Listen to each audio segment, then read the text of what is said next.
Hello and welcome to Talking Good Games, the match review, and unfortunately today it was Newcastle United 2, West Ham United 1.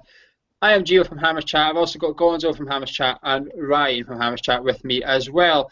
If you're looking for a match report, if you want to read about it, you can go on to clarityhue.info. If you want to talk about it, you can come on to hammerschat.com and click on the forum. 100% free to join in. But most importantly, hit the subscribe button you follow here and don't miss any shows. Gonzo will be back later this weekend with his Rose Ed in conjunction with Clarity Hugh, giving you a weekly roundup of all the news and what's happening around the club. And we'll be back in the middle of the week next week talking about the preview of West Ham Man City. But let's get dug into this game. Ryan, what was your thoughts on the first half? Plain and simple, they didn't turn up. Like literally even before the whistle was blown, Newcastle just came out the trap and just absolutely dominated us everywhere. Was really physical and we didn't match them on that aspect. Do you think Bilic got it wrong, Ryan? Ryan, do you think Bilic got it wrong, the setup? Yes. Yeah, I mean, albeit the injury to Carroll, why do you change a winning team and go from a 4-2-3-1 to a 4-3-3 with 3 defensive midfielders? It doesn't, that's the bit I was a bit annoyed with. And Gonzo, what was your thoughts on the first 45 then? Well, they were dominant in every area. As I said in the half-time show, I thought Bilic was being done tactically by McLaren. I thought the midfield were off the pace. Noble particularly was off the pace. Antonio was probably having his worst game that he's had for us, unfortunately. And Payet really struggled to get into the game. If anything, it almost seemed if anything was going to happen, it was going to be Cresswell trying to get forward down that left. It was... And Valencia's first touch was really letting him down as well. Gonzo, you said in preview show, this was the lineup you wanted to see, Gonzo, in the preview show. Do you think you got it wrong as well then, or do you think Bilic just set it up wrong? No, I got it right. Bilic got it wrong. No, you know what? I can understand why he did it. It was away from home. It packs out the midfield a little bit. And my argument was I would rather see as a midfielder sort of playing a wide midfield role and get Jelavic out of the team and have Jelavic in there. As it turned out, Jelavic scored and then almost scored a wonder goal as well. And you know what? I think you've got to admit when you're wrong. I think in hindsight, we are better with 2 strikers up there. And despite Jelavic's inadequacies, if you like, I think we are better with the 2 up there. But I'll tell you what, even those 2 at the end, we probably needed a better quality of striker than either Valencia or Jelavic at the end. We missed Carroll at the end, I think. Yeah, I do not like the 3 centre midfielders at all. When I seen it, I did wonder what he's doing, because if you look back at our previous games, Southampton, Liverpool, the games we've started and when we've gone to 3 centre midfielders or taken off the centre midfielder, we've played a lot better with just 2. I thought in the second half, I thought Noble and Chiati were fantastic. I thought they played really well in the second half. But in the first half, I thought they were both useless. I just did not understand it. I don't know. I just don't think we're good enough to dominate the middle of the park, unfortunately. We had 3 in there, but yet Shelby was running the show like there was no tomorrow. Jelavic's goal, Ryan, did you think he was going to miss? Be honest. Yeah, because you think he ran too far wide, didn't you? And then especially when the Newcastle defender comes in and tackles you, like tries to clear the ball out, you just think, it's not going to be our day. But somehow it went in. Somehow. Yeah, Gonzo, do you think we failed to capitalise? There was a period after that goal I felt where Newcastle were a bit nervous, the crowd went a bit quiet. It was about a 10-minute period. Ronaldo missed an opportunity just before Jelavic's goal as well. Do you think that's when we should have got the second? We should have went for it. And do you think we missed a 10-minute spell to get that equaliser? Yes, I do, and not just a 10-minute spell. I've really ascendancy when the referee announced the official announced it was going to be 6 minutes of additional time. I was really expecting Newcastle to be back to the wall for that 6 minutes, and the reason that they weren't was because we weren't really attacking enough. We missed Lanzini. They were able to double up on Payet, who was really going to be our main creative force. There were a couple of times we tried to create something down the right wing, tried to play a 1-2 with Valencia and different bits and pieces. He'd obviously brought Jenkinson on and was trying to do it, but they could double up on him without any threat of anybody else doing anything. Like if Lanzini's on the pitch, then they can't put all their focus onto Payet. It spreads the defenders out a little bit and create spaces for us and others to run into. And I also think that, as I said, I think the strikers are not quite good enough to force the issue, really. So we missed Sacco, we missed Andy Carroll, and we missed Lanzini. And we didn't capitalise. We were in the ascendancy, and you're quite right, the crowd were nervous. Let's talk about Payet. Do you think today's formation, Gonzo, really affected him? Do you think he was taken out of the game by the tactics? Yeah, but I thought he was taken out of the game by McLaren's tactics, not Bilic's.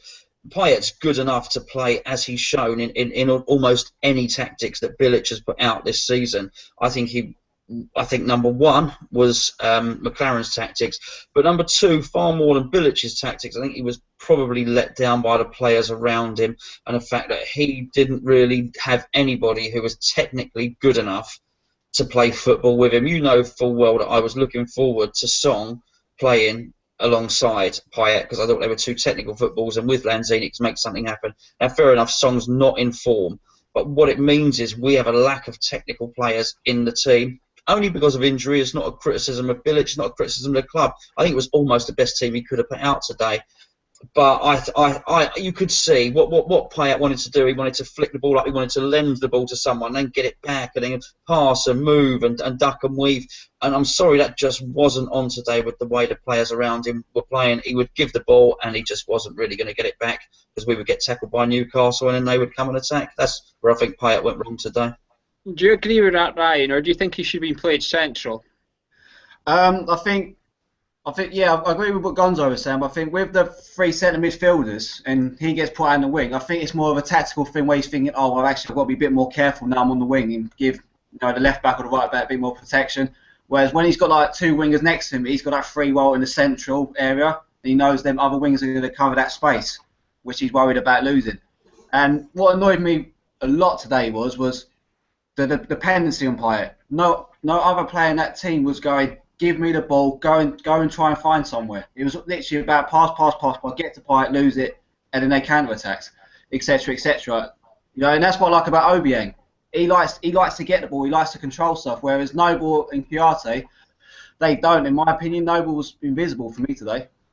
So Ryan, when Bilic took Moses on, do you not think he should have changed it to 4-2-3-1 and put Payet in the middle rather than put Moses on for? Yeah, I thought that was a real substitution. Taking off, doing a life substitution where we should have took a midfielder off and then just gone completely for it. If we lost 3-1, fair enough, but no, we had a couple of chances. I agree with that. I think it was wrong sub, and I saw Moses coming on. I thought, thankfully, I was expecting him to take off Valencia, to be honest, and play Jelavic up front and just free up Payet, just let him in the centre. I didn't write the stats down, but I've seen the stats. Don't quote me on this 100%, but it's not far off. I'll put it on the forum on Hammer's chat after the game. When Payet has been playing wide, he's scored 1 goal and set up 2 in about 12 games. When he's been playing centre behind striker in 5 games, he's scored 5 and set up 4. His impact in the middle is massive compared to when he's stuck out wide. And I don't think his deliveries were up to it today. He was trying crosses, but they just. He was having 3 players around all the time, so he was just stuck, and that's what I was saying. Dependency. No other player was trying to run and make space for him to go. Look, get the ball and then quickly run. And the centre midfield let us down completely in terms of work rate. I just think Payet was shackled a little bit today by the fact he had to watch the fullbacks, and I think it's a shame that. But I think it's the first time Bilic has really done it. To be fair to Bilic, I think it's the first time that I've thought we did that against Chelsea and it worked because he was up against Zuma who didn't come forward. Yeah. Payet turned him inside out. And we're going to talk about our defence now, Gonzo, quickly. They've struggled today. Do you think the centre backs? I think Mitrovic gave Ogbonna a hard time. Do you think Collins has got an injury, Chris?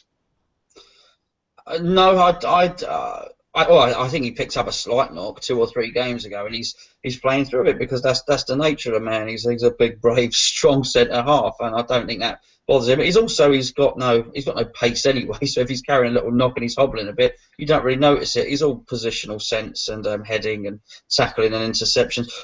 I actually think Ogbonna's getting better by the game. I love the way he takes the ball out of defence as well. I do think he was run ragged today. I do think that was Bilic's tactics to a certain extent in the first half.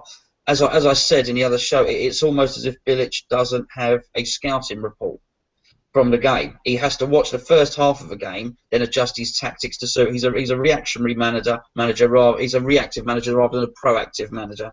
And I think come the second half, he'd sorted that out to a certain extent. I think Reed is so good though, and I still believe Reed's our best centre back.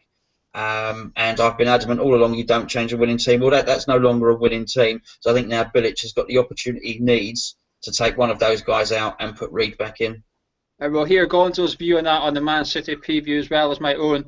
Ryan, do you think Newcastle will be okay this season? Going by what you've just seen there with their new signing Shelby, do you think that's could be enough to lift them to safety? It depends really, because then they have like the result against Norwich, then they lost a few games, result against Liverpool, and they sort of went off. But they are getting better. Like the team that we saw at Upton Park, completely different team. Yeah, I think you have to give credit to Newcastle today. I think McLaren got bang on. That's the fourth time he's came up against Bilic. Bilic has beaten him all the other 3 times. That's the first time McLaren's got anything against Bilic, manager v manager. I think Newcastle were really good today. I think their team were up for it. Before I grab your man of match and we disappear, Gonzo, what are you feeling today? Disappointed, or is it just a game we can write off? Is it a game we can afford to write off, or what do we do? Disappointed with the result, but in no way am I down in the dumps. We're doing very, very well this season, and I honestly think we're only Lanzini back away from really sort of staying around in that top 8. I really do believe that. Not only do I think that, I actually think we're only a striker, a really good striker in the summer, and a right back away from being a really, really good team. We can already beat anybody on our day, but I think if we get that striker, then our day will happen a lot more frequently than it currently does. So disappointed. It's been a funny week. The elation of Bournemouth, and then you sort of start to believe your own hype. And then when we get an early goal in the second half, you think, we can win this, and it didn't quite happen like Southampton and Bournemouth, unfortunately. So a little bit melancholy, but okay. Still looking forward to the next game. Well, hopefully it could be a reality check for Bilic and West Ham fans in a way, and we can turn it into a positive. Like I said, social media, Twitter @Hammers_chat, Facebook.com/HammersChat. Rosette coming up, preview coming up, hit the subscribe button. Man of match time, guys. Ryan, you can pick a man of match overall and a West Ham player, or a West Ham player that you thought let you down today. If there was any West Ham player you thought he was poor, now's your time, go for it. Noble was the worst player. Jelavic was the best player for his impact. Overall man of the match, John Joe Shelby. Controlled the game completely, won it for him. Gonzo, same questions? Yeah, I mean, I don't know. I think that many people were poor for West Ham today. It's difficult to pick out one. As I said, I think Antonio had his worst game for us, but that's okay. He's got a lot of credit in the bank. It was a Shelby show today, but I also thought Wijnaldum was very good, and Perez obviously as well. So they were a good team. And the right back, yeah, Matt. Yeah, he's a good player. I'd like to sign him. Your West Ham man match, Gonzo. Have you got one, or no one getting it? I don't think so. No, not really. No, we were poor. I was the centre backs. I was concerned with Collins and Doug Bornath. Every time Newcastle came forward, I was expecting them to score, or at least get half a chance out of our back four today. Shelby for me was fantastic. I had question marks over 12 million. He plays like that every week. He'll sure be worth it. The one West Ham player I was impressed with today, Aaron Creswell. I thought he was our best attacking threat, which you shouldn't really be relying on your left back going forward. But I thought he was in the first half. He was fantastic. Huge job against Jan and Sissoko. Wijnaldum kept going out to the right. Mitrovic kept going over there as well. I thought Creswell was brilliant. Yeah. Do you guys think Jelavic will actually leave now, as the rumours are saying? Gonzo? It's common knowledge we need to free up some cash. I think someone's going. If I had to place any money on it, it would be Zarate. To be perfectly honest with you, I think you'll find that Malaga have just sold a player to Watford, which has given them a bit of cash. I think they'll be coming in for Zarate. Then we can expect something to happen. The thing is that not a lot of people know is that Jelavic is on 50 grand a week. and that is going to be extremely prohibitive. So unless there's no one in this country going to pay that for him, so unless he goes to the Arab Emirates or goes to China, who are basically that's what they're saying, China, yeah. Oh, are they? Okay. Well, in which case, in which case possibly I spoke with Hugh from Claret and Hugh a couple of days ago. He'd spoken to David Gold, and he said as of a few days ago that there'd been no contact for Jelavic at all. So. Well, you can get the roundup from the weekly news at all West Ham related on Gonzo's show, Rose Z, but subscribe so you don't miss it, and it'll be on claretandhugh.info as well as hammerschat.com, and click on the forum. Ryan, Gonzo, thank you very much. I've been Geo, we've been hammerschat.com. We've tried to talk a good game, now it's your turn. Come on to the forum or comment below.